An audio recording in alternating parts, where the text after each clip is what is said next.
kasih Tuhan. Shalom. Wow, pagi hari ini pagi yang spesial buat kita ya.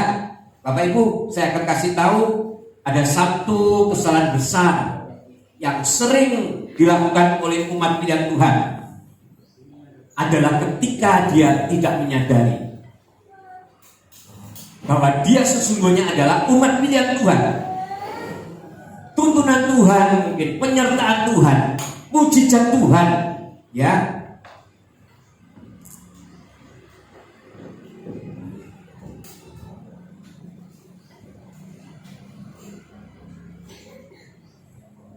Tuntunan Tuhan, mujizat Tuhan, ya. Apa yang Tuhan sudah pernah lakukan di dalam hidupnya, itu seakan-akan tidak berarti dalam kehidupannya. Mereka lupa, saudara. Mereka bahkan melupakan apa yang sudah pernah mereka terima. Ya, mereka masih dikuasai oleh hawa nafsu, gampang marah, gampang tersinggung. Sesungguhnya firman Tuhan mengatakan orang-orang yang demikian adalah orang-orang yang bodoh. Nah, saya mau bawa bersama-sama pagi hari ini, Bapak Ibu kasih Tuhan. Kita lihat di dalam 1 Korintus 2 ayat yang ke-14. 1 Korintus 2 ayat yang ke-14.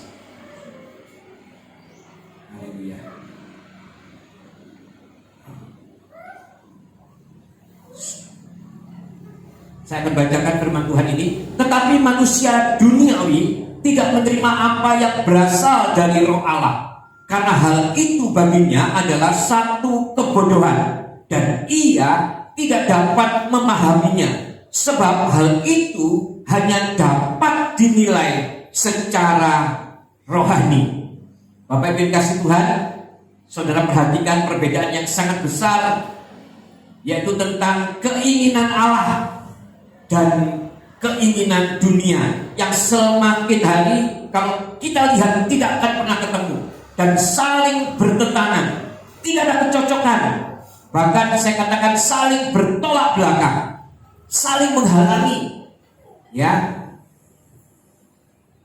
Satu dengan yang lain itu tidak ada satu chemistry, saudara. Sama-sama satu dan yang lain itu saling berlawanan, bahkan saya katakan saling bermusuhan, berbeda sama sekali, bahkan tidak sama. Haleluya.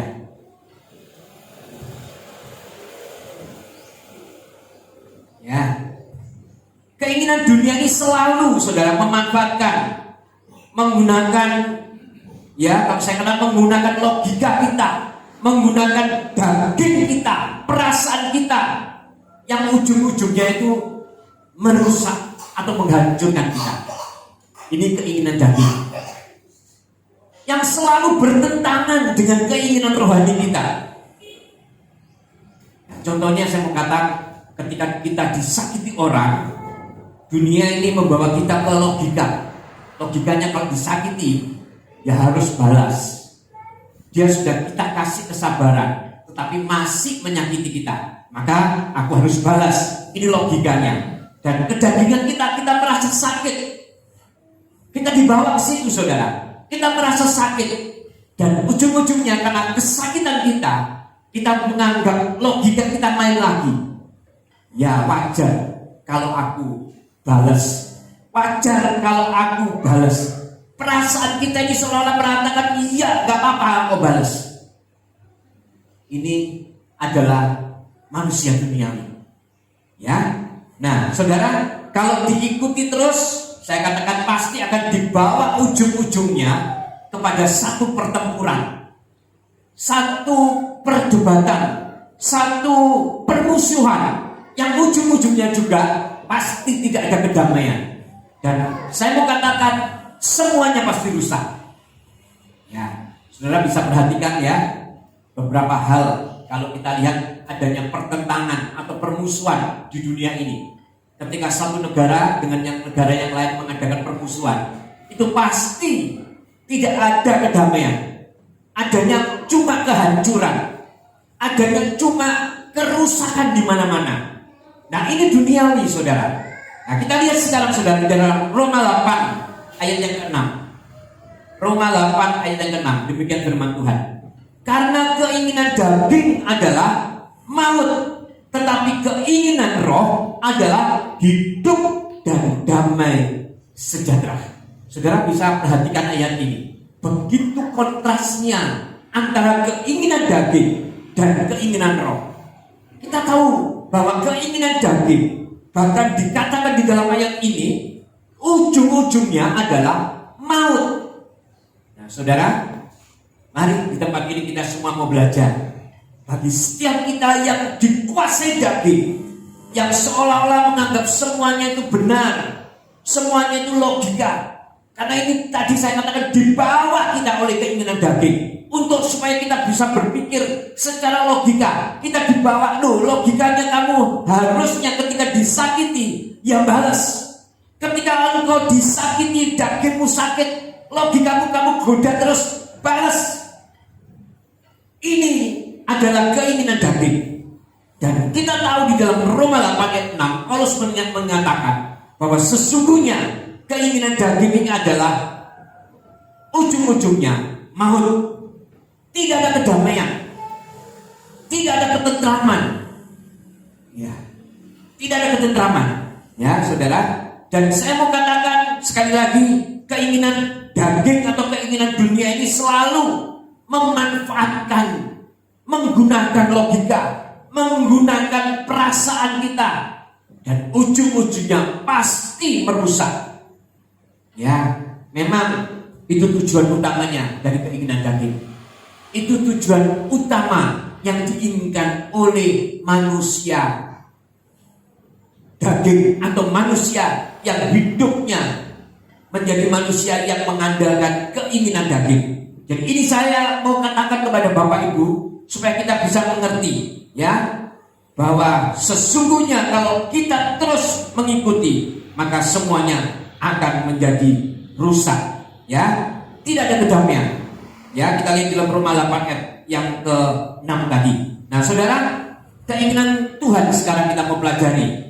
Disakiti, dirugikan, atau dimusuhi, Tuhan tetap katakan ampuni. Ini keinginan Tuhan. Ketika kita disakiti, ketika kita dirugikan, kita harus ampuni. Bahkan firman Tuhan mengatakan bukan cuma diampuni, dikasihi. Kasihilah musuhmu. Ini adalah merupakan keinginan Tuhan atas hidup kita. Memang berat, saudara. Saya sebagai manusia juga mengatakan berat. Tetapi firman Tuhan pagi hari ini mengajarkan kepada setiap kita supaya kita mengerti ada dua keinginan besar dalam hidup kita. Kita sebagai orang pilihan Tuhan, sebagai anak-anak Tuhan, kalau kita mau hidup menurut keinginan Tuhan, kita memang harus menjadi manusia-manusia yang mau mengampuni. Dan memang, saudara, saya mengatakan kita ini seringkali tidak sadar. Kita tidak sadar sebagai manusia yang dipanggil dan dipilih oleh Tuhan. Kita adalah orang-orang yang sesungguhnya adalah orang-orang pilihan, tapi seringkali kita tidak sadar. Makanya pagi hari ini firman Tuhan mengingatkan kepada setiap kita, ketika kita disakiti, ketika kita dirugikan, ketika kita dimusuhi, firman Tuhan katakan ampuni. Bahkan Tuhan katakan kasihi. Sebab keinginan Tuhan memang ujung-ujungnya sebetulnya adalah untuk memberkati setiap kita. Dan kalau kita tarik terus, ketika kita sungguh-sungguh melakukannya, saudara, maka damai sejahtera, sukacita di dalam kehidupan kita akan dilimpahkan oleh Tuhan. Ya. Haleluya. Saya percaya pada hari ini kita belajar firman Tuhan ini. Firman Tuhan ini bukan cuma sekadar ngomong. Bahkan Tuhan sendiri bukan ngomong, saudara, tetapi dia melakukannya. Ya, ini luar biasa, saudara. Haleluya.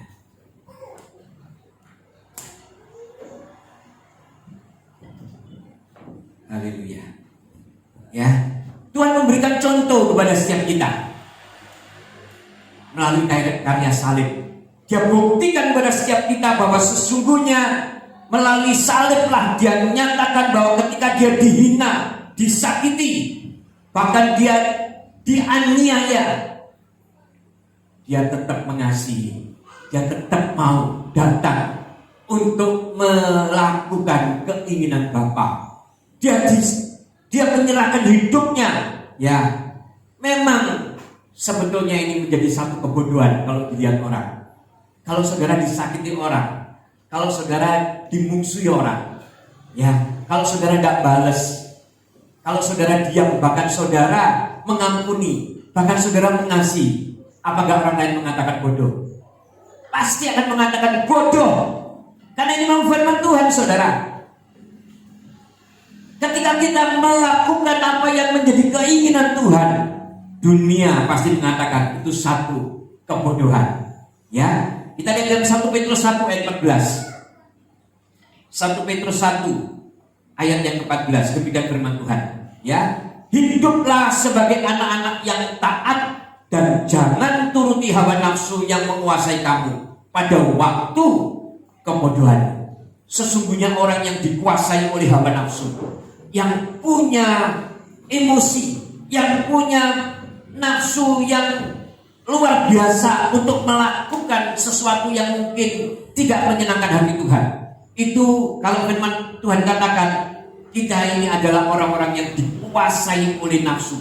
Dan Tuhan mengatakan di dalam firman ini, di dalam 1 Petrus 1, bahwa sesungguhnya kita ini hidup di dalam kebodohan. Makanya pagi hari ini saya mau setiap kita, ya, masing-masing bisa melakukan, saudara, apa yang memang harus kita kerjakan, sehingga setiap kita sungguh-sungguh bukan melakukan pekerjaan kedagingan kita, tetapi kita mau melakukan apa yang menjadi kehendak Tuhan. Orang yang dikuasai nafsu itu, saya sekali lagi mengatakan bahwa itu adalah orang-orang yang menuruti hawa nafsunya. Dan firman Tuhan mengatakan ternyata hidup di dalam kebodohannya. Makanya saya pagi hari mengatakan bahwa ada dua perbedaan besar. Yang pertama, manusia duniawi dipimpin oleh nafsu, dan manusia roh itu dipimpin oleh roh Tuhan. Nah, sekarang saya mau katakan, saudara mau pilih yang mana? Ya, firman Tuhan tidak pernah memaksa. Tetapi saya mau katakan, ketika kita memilih apa yang Tuhan sediakan buat setiap kita, maka sekali lagi saya berkatakan, kita adalah orang-orang yang mengalami kemenangan. Nah, saudara, sekali lagi jelas sekali ada perbedaan, bahkan ada perseteruan, ya, permusuhan antara keinginan dunia dan keinginan Allah. Manusia duniawi yang cenderung ingin merusak kehidupan kita, dan manusia roh yang cenderung membawa setiap kita untuk hidup di dalam damai sejahtera dan sukacita. Kita lihat di dalam Roma 8 ayat yang ke-7. Roma 8 ayat yang ke-7. Demikian firman Tuhan.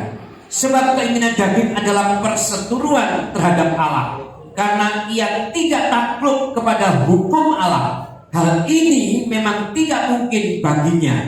Nah, saudara, memang ini sulit buat setiap kita. Kalau kita sudah disakiti, kalau kita sudah dilukai, sulit bagi kita untuk bisa kita mengampuni. Sulit bagi kita untuk bisa memaafkan, bahkan untuk mengasihi.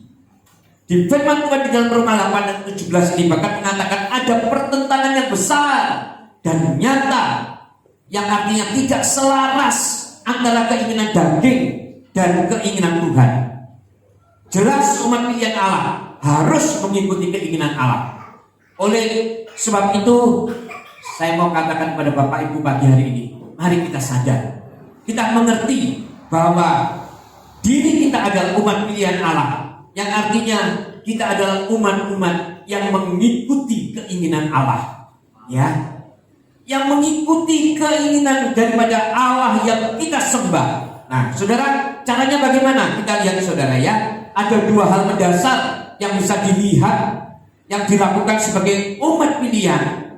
Ya, sekali lagi saya mau ingatkan, memang gak gampang, saudara, ya, nyata terjadi. Sebagai umat pilihan Allah yang biasa disebut sebagai orang percaya, banyak yang tidak menyadari bahwa sesungguhnya dirinya adalah umat pilihan. Dan perlu saudara ketahui, tidak menyadari atau tidak sadar sebagai umat pilihan itu ternyata bisa menjadi satu persoalan yang besar dalam hidup kita. bisa menjadi satu persoalan yang besar, dan saya tidak mau kita terjebak di dalam hal itu.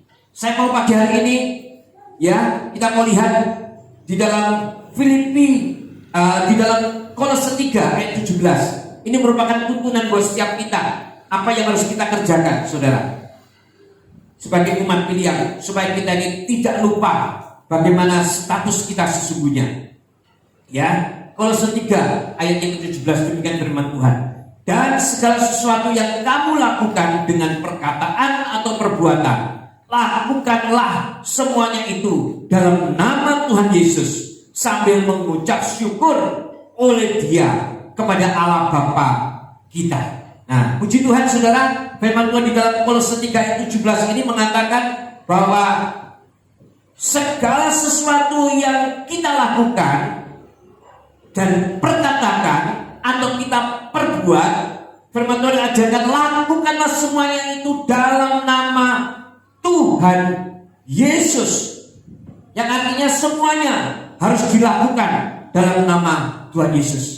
Nah, ini prakteknya saudara. Saya mau kasih tahu kepada saudara, ya. Yang pertama kita lihat adalah perkataan.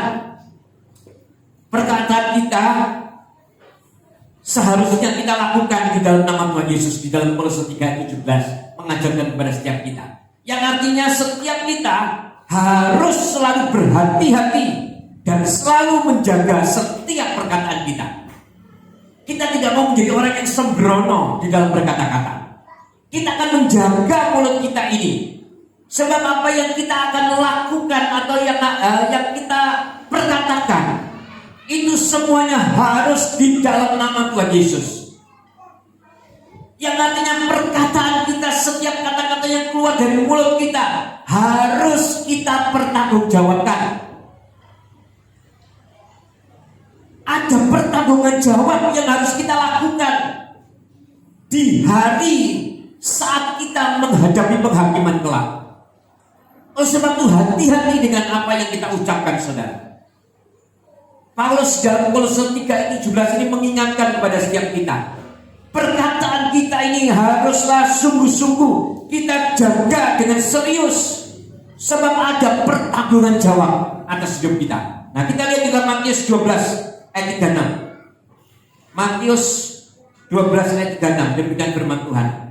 Tetapi aku berkata kepadamu, setiap kata sia-sia yang diucapkan orang harus dipertanggungjawabkannya pada hari penghakiman.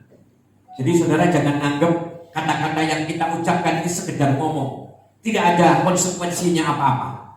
Semua kata-kata yang keluar dari mulut kita, firman Tuhan katakan harus dipertanggungjawabkan pada hari penghakiman. Lihat saudara, bagaimana Tuhan serius di dalam hal perkataan. Tuhan sangat serius di dalam hal perkataan. Dan saya mau katakan, ingat saudara, umat pilihan, perkataannya harus dilakukan di dalam nama Tuhan Yesus. Ini umat pilihan yang sadar akan dirinya sebagai umat pilihan.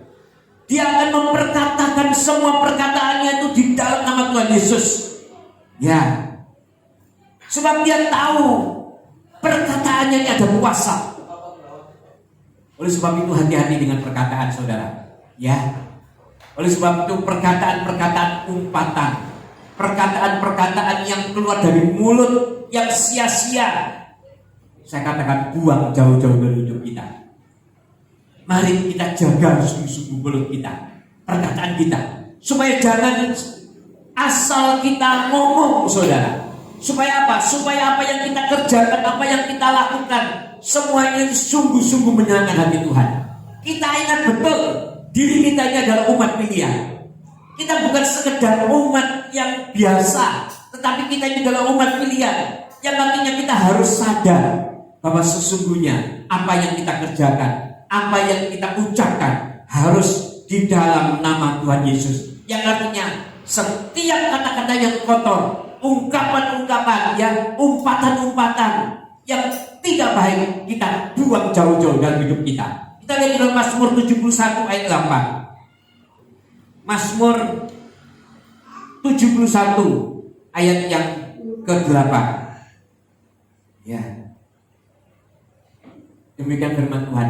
Mulutku penuh dengan puji-pujian kepadamu, dengan penghormatan kepadamu sepanjang hari. Ini ungkapan yang diperkatakan oleh Daud. Daud ini memperkatakan perkataan ini. Dia sungguh-sungguh mau menjaga mulutnya. Mulutnya adalah mulut yang penuh dengan ungkapan, bahkan dikatakan penuh dengan puji-pujian kepada Tuhan. Sebagai apa? Sebagai penghormatan kepada Tuhan. Pagi hari ini mari kita buat mulut kita sebagai mulut yang memang menyenangkan hati Tuhan. Kita tidak mau mulut kita asal ngomong, bahkan mengumpat. Sebagai orang pilihan, sadar saudara, kita adalah umat pilihan. Kita buang jauh-jauh saudara di dalam kehidupan kita. Nah yang kedua, di dalam Kolose 3:17 ini mengatakan selain perkataan adalah perbuatan saudara ya. Perbuatan harus dilakukan juga di dalam nama Tuhan Yesus. Sebagai umat pilihan juga harus berhati-hati dan selalu menjaga setiap perbuatan yang kita lakukan. Kita harus sungguh-sungguh menjaganya. Kita lihat di dalam Yeskiel 7 ayat 4. Yeskiel 7 ayat 4. Demikian firman Tuhan. Aku tidak akan merasa sayang kepadamu dan tidak akan kenal belas kasihan, tetapi aku akan membalaskan kepadamu selaras dengan tingkah lakumu dan perbuatan-perbuatanmu yang keji akan tertimpa atasmu. Maka kamu akan mengetahui bahwa akulah Tuhan. Wow, ngeri saudara. Ayat ini mengatakan sebagai umat pilihan juga harus berhati-hati dan selalu menjaga setiap perbuatan kita. Ada pembalasan atas segala perbuatan yang kita lakukan. Kalau orang dunia ngomong karma, ada pembalasan atas setiap apa yang kita kerjakan. Ada pertanggungan jawab atas segala perbuatan yang kita lakukan. Bahkan setelah menjadi orang percaya yang mengaku Tuhan Yesus sebagai Tuhan dan Juru Selamat, saya yakin Tuhan ingin ada perubahan sikap hidup atas setiap kita. Apa yang kita kerjakan, apa yang kita lakukan, dari yang tidak baik haruslah menjadi yang baik. Dari yang sudah baik haruslah menjadi semakin baik. Ini adalah perubahan sikap hidup yang memang diinginkan oleh Tuhan. Sebagai umat-umat pilihan, ya, semua memang memerlukan proses, saudara. Saya tahu tidak gampang, tetapi firman Tuhan pagi hari mengingatkan, ingat kita adalah sebagai umat pilihan. Karena kesalahan yang besar dan sering terjadi adalah ketika umat pilihan itu lupa, tidak sadar kalau dirinya adalah umat pilihan. Dia memperkatakan perkataannya, dia melakukan perbuatannya tidak di dalam nama Tuhan Yesus. Yang artinya apa? Segala sesuatu yang dia kerjakan, mulutnya, kelakuannya, dia kerjakan dengan sembrono tanpa tuntunan Tuhan. Saya mau benar-benar kita menyadari akan hal itu. Kita ini adalah umat pilihan, saudara. Ya, kita ini adalah umat pilihan. Oleh sebab itu, hendaklah setiap kita ini dari ke hari haruslah terus mengalami peningkatan, menjadi pribadi-pribadi yang semakin baik, semakin benar, semakin mengikuti apa yang Tuhan kehendaki. Memang kita dalam proses seperti tadi saya katakan, tetapi jangan jadikan proses sebagai alasan untuk saudara tidak mau berubah.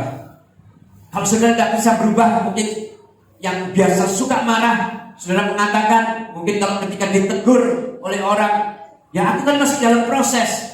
Gak bisa seperti orang yang itu, bahkan saudara tunjuk orang lain. Gak bisa saudara.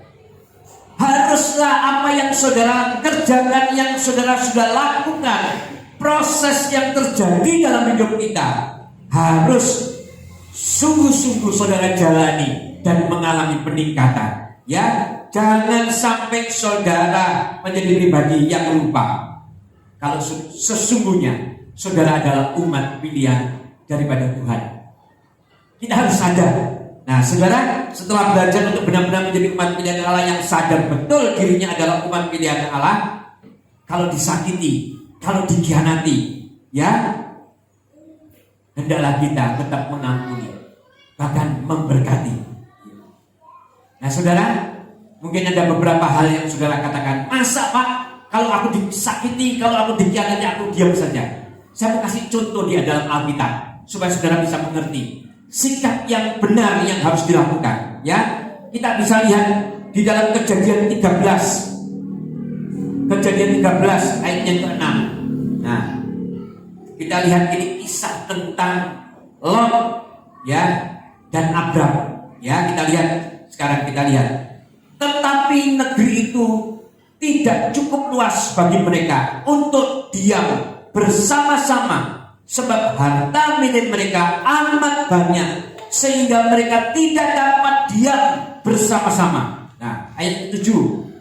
Karena itu terjadilah perkelahian antara para gembala Abram dan para gembala Lot.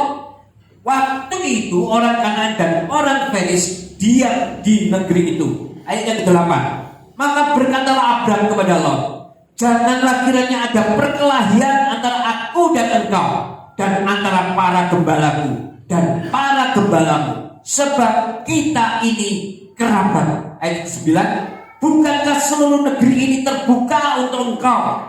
Baiklah, pisahkan dirimu daripadaku. Jika engkau ke kiri, maka aku ke kanan. Jika engkau ke kanan, maka aku ke kiri. Ayat 10. Lalu Lot melayangkan pandangnya, dan dilihatnya lah bahwa seluruh lembah Yordan banyak airnya, seperti taman Tuhan, seperti tanah Mesir sampai ke Zoar. Hal itu menjadi sebelum Tuhan memusnahkan Sodom dan Gomora. Ini tentang cerita di dalam Alkitab. Saya mau menggambarkan kepada saudara bagaimana Abram dan Lot. Dua orang ini adalah berkerabat. Nah, saudara, saya katakan ini uniknya di sini, saudara. Ternyata Lot itu adalah pribadi yang diajak oleh Abraham. Nah, kalau saudara lihat sekarang di dalam ayat yang ke-12 ayat yang ke-5, Kejadian 12 ayat ke-5, ya. Kita lihat saudara, ya. Kejadian 12 ayat yang ke-5. Haleluya.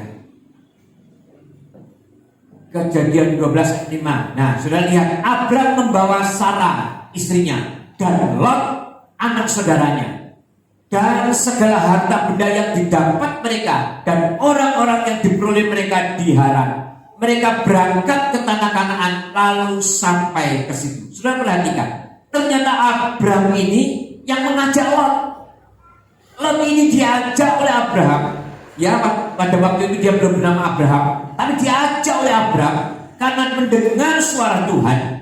Lot diajak, dan setelah itu Lot ternyata juga mengalami kemakmuran. Bahkan dikatakan di dalam ayat ini, di dalam Kejadian, ya, yang tadi kita baca, Kejadian 13 ayat ke-6 itu, dia mengatakan bahwa negeri itu sudah tidak cukup luas bagi mereka berdua untuk tinggal bersama-sama. Nah, sekarang saudara bayangkan, kalau saudara mengajak seseorang, ya, saudara ajak merantau gitu. Ketika orang itu ikut saudara dan sama-sama berhasil, ketika sama-sama berhasil, tetapi terjadi pertengkaran. Kenapa? Memperebutkan lahan. Kalau orang ngomong sekarang, kalau dunia ngomong, pasti, wah, kalau ini tidak baik. Memang kenyataannya seperti itu, saudara. Sudah diajak, sudah dituntun, sudah diberkati luar biasa, tetapi ujung-ujungnya ternyata bermusuhan dengan yang mengajak. Bahkan terjadi perkelahian. Tapi saudara lihat apa yang dilakukan oleh Abram. Padahal secara logika, kalau manusia duniawi pasti akan mengatakan, ya bodoh kalau kamu mengalah, ya keliru kalau kamu mengalah. Yang ngajak Lot kan kamu. Harusnya kamu dulu yang milih. Harusnya kamu dulu yang menentukan kemana kamu arahmu. Baru Lot beri pilihan kemana dia mau. Tetapi yang dikerjakan oleh Abraham bagaimana, saudara? Di dalam ayat ini Abraham mengatakan, silakan pilih kemana engkau akan pergi. Kalau engkau ke kiri, aku ke kanan. Kalau engkau ke kanan, aku ke kiri. Yang artinya apa? Abraham menyerahkan haknya kepada Lot.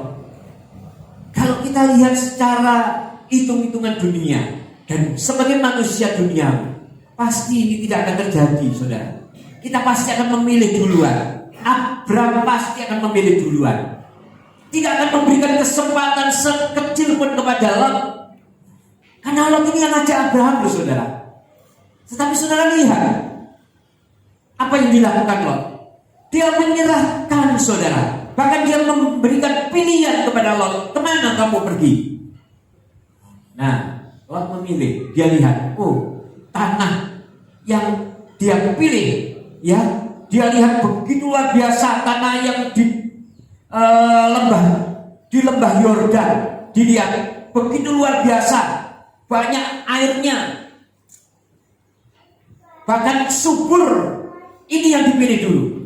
Dan Abraham dapat pilihan yang gak enak. Nah, saudara lihat ini maknanya dari cerita ini. Di Alkitab ini sudah menceritakannya kepada setiap kita. Hari sesungguhnya kalau kita sungguh-sungguh mengikuti apa yang menjadi kehendak Tuhan, menjadi manusia roh, maka kita pasti penuh dengan banyak memberikan pengampunan, disakiti, dikhianati, yang tetap saja kita mengasihi. Nah, kita lihat saudara, ketika itu terjadi, ternyata saudara bisa lihat ceritanya, bagaimana keadaan Lot. Kotanya ditunggang balikan. Peristiwa Sodom Gomora, ya, Sodom Gomora. Ternyata ketika dua hal ini diperhadapkan kepada setiap kita, memang ada dua sikap yang harus kita lakukan. Yang pertama, membalas, dan yang kedua adalah diam saja. Kalau kita membalas, saya katakan, saudara memakai kedagingan kita. Kalau kita membalas, kita memakai kedagingan kita. Tetapi ketika diam saja, sepertinya saudara tidak melakukan apa-apa, maka sesungguhnya saudara menyerahkan kepada Tuhan. Kalau menyerahkan kepada Tuhan, maka Tuhanlah yang menjadi hakim. Demikian juga dengan kasus ini. Saya percaya kalau kita mau melangkah seperti apa yang Tuhan mau, maka Tuhanlah sesungguhnya yang akan menjadi hakim. Dia yang akan memberikan penghakiman kepada setiap orang-orang yang melakukan kecurangan. Kita lihat di dalam Roma 12 ayat yang ke-9. Haleluya.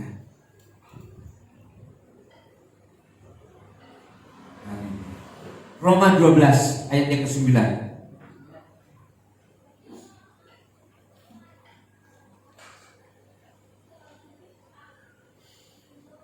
Demikian firman Tuhan. Tetapi negeri itu tidak. Roma 12 ayat 19.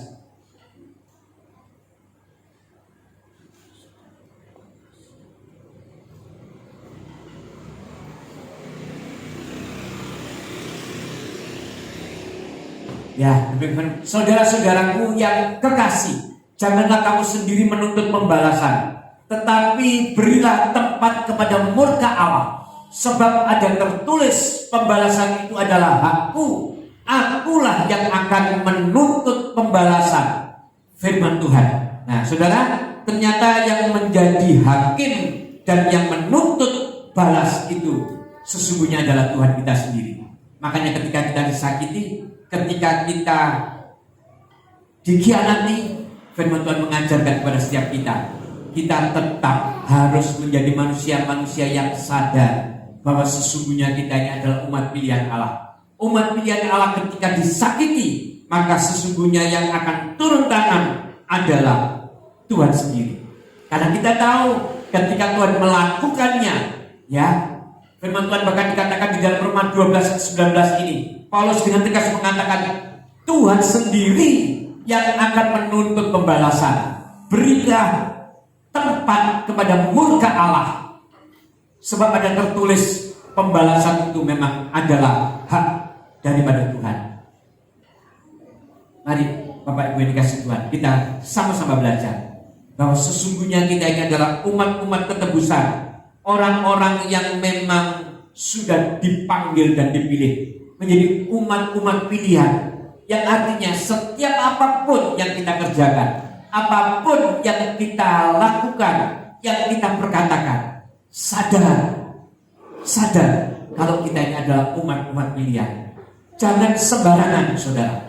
Jangan asal ngomong, jangan asal berbuat, tetapi sungguh-sungguh lakukanlah. Ingat kembali bahwa apa yang kita lakukan, apa yang kita perbuat, semuanya harus di dalam nama Tuhan. Yang artinya kita harus sungguh-sungguh ketika kita melakukan itu. Saya percaya kita akan menjadi orang-orang yang sadar bahwa kita ini adalah umat pilihan. Dan umat pilihan, apapun yang terjadi atas hidup kita, Tuhan sendiri yang akan bertindak atas hidup kita. Bukan karena kedagingan kita, karena apa yang kita kerjakan di dalam kedagingan kita, semuanya itu adalah terbatas. Tetapi ketika Tuhan yang turun tangan, maka saya percaya kita akan menjadi pribadi-pribadi yang dibela, yang dilindungi, dan yang disertai oleh Tuhan. Ya, kita harus belajar benar-benar menjadi manusia rohani, manusia-manusia yang sungguh-sungguh di dalam Tuhan. Dan saya percaya ketika kita sadar kalau kita adalah umat pilihan, maka setiap apapun yang kita kerjakan pastilah harus dan kita lakukan di dalam nama Tuhan Yesus. Ketika kita lakukan itu, maka setiap langkah kita pasti ada di dalam langkah yang benar. Dan itulah yang Tuhan inginkan di dalam hidup kita. Amin, saudara. Ya, firman Tuhan pagi hari ini saya tidak perpanjang. Biarlah ini menjadi perenungan buat setiap kita. Dan saya minta setiap kita juga karena sebentar akan melakukan sakramen perjamuan kudus,